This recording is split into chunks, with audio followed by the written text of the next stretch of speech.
নমস্কার বন্ধুরা, আদিবাসী healthy kitchen আপনাদের সকলকে স্বাগত। তো বন্ধুরা, চলে এলাম আবারও একটা নতুন ভিডিও নিয়ে।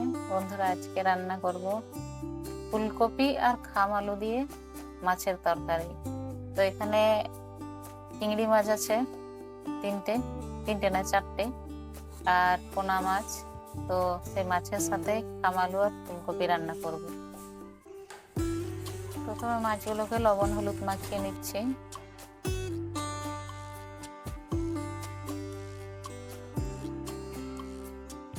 এরপর মাছগুলোকে ভেজে নেব।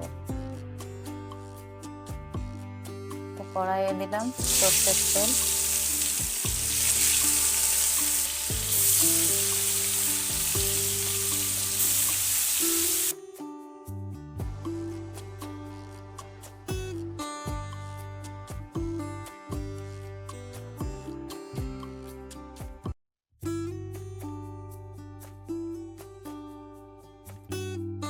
বন্ধুরা, খাম আলুর সাথে মাছ বা মাংস রান্না করলে খুব টেস্টি হয়, আপনারাও করে দেখতে পারেন। তো আমি আজকে মাছ রান্না করব। তো মাছ ভাজা হয়ে গেছে, ওগুলো তুলে নিলাম। এরপর বাকিগুলো ভেজে নিচ্ছি।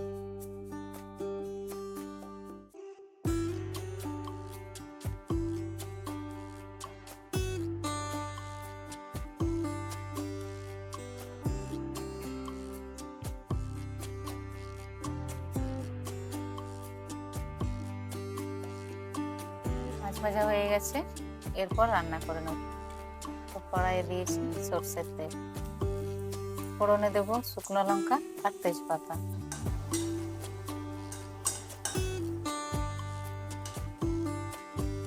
এরপর দিয়ে দেব কেটে রাখা পেঁয়াজ।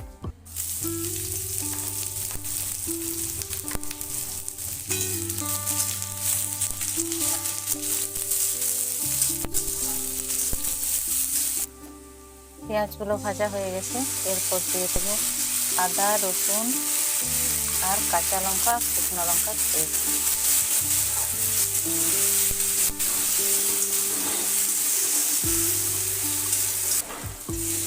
এরপর দিয়ে দেবো টমেটো কুচি।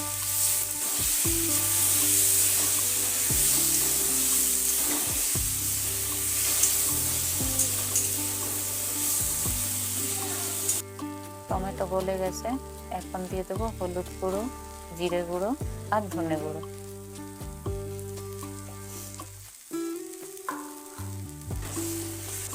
এরপর মশলাটা ভালো করে কষিয়ে নিয়েছি।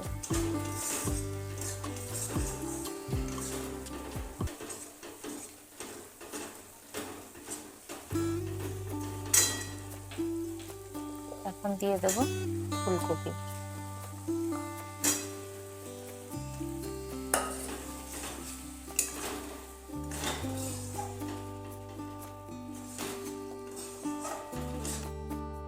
এরপর দিয়ে দেবো কেটে রাখা খাম আলু।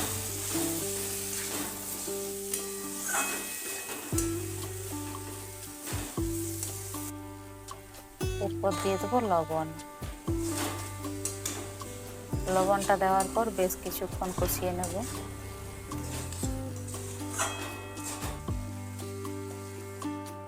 এরপর দিয়ে দেবো ঝোল করার জন্য পরিমাণ মতো জল।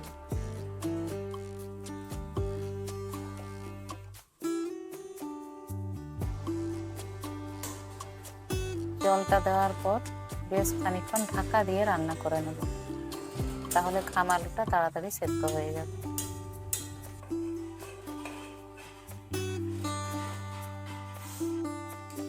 খাম আলু সেদ্ধ হয়ে গেছে, এখন দিয়ে দেবো ভেজে রাখা মাছগুলো।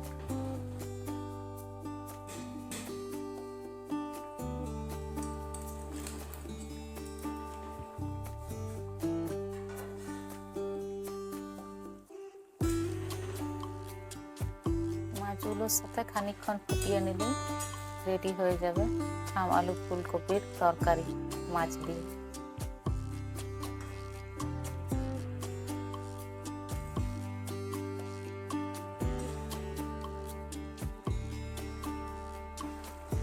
এরপর দিয়ে দেবো ধনেপাতা কুচি।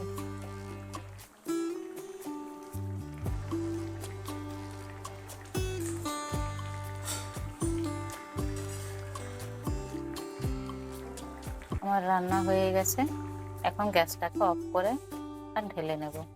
তো বন্ধুরা, ভিডিওটা যদি ভালো লেগে থাকে তাহলে অবশ্যই একটা লাইক করবেন আর সাবস্ক্রাইব করে পাশে থাকবেন। আর বন্ধুরা, জানাতে ভুলবেন না রান্নাটা কেমন লাগলো, কমেন্টে অবশ্যই জানাবেন। ধন্যবাদ।